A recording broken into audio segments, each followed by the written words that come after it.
shouldn't visit the island. That's a great thing to do. Millions of people do it every year.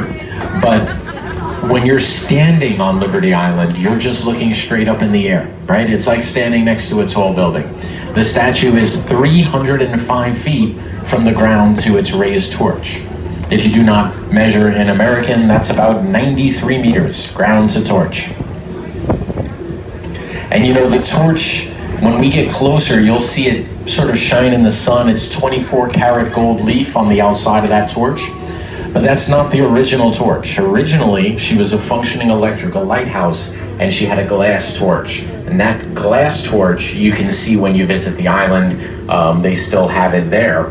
But this torch is the original design of the sculptor Frédéric Auguste Bartholdi, a Frenchman, of course. Either way, the torch in her right hand, so representing freedom on high, right? In her left hand, she holds what is sometimes mistaken for a book. It is, in fact, a stone tablet. It is in the shape of a keystone. And inscribed on that keystone in Roman numerals, July 4th, 1776. That is, again, the date of the Declaration of Independence. She is dressed in Athenian Grecian robes, because Athens, Greece, is the birthplace of democracy.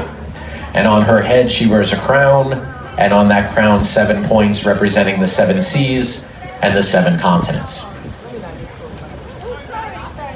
She has been here on this island, open to the public, since October of 1886, although she did arrive to us from France 2 years before that in over 200 boxes. Some assembly was required.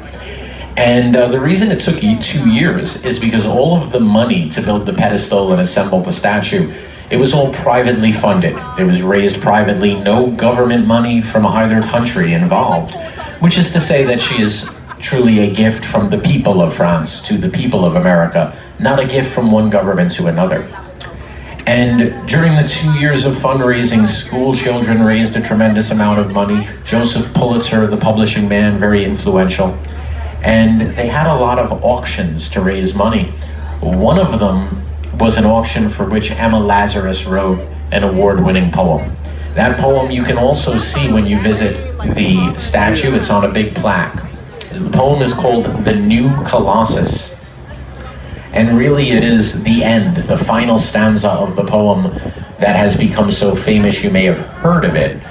But it is at the end of the poem that Emma Lazarus begins to write in the voice of the statue, saying, "Give me your tired, your poor, your huddled masses yearning to breathe free. The wretched refuse of your teeming shores, send these, the homeless, tempest-tossed to me. I lift my lamp beside the golden door." And the golden door was at the time a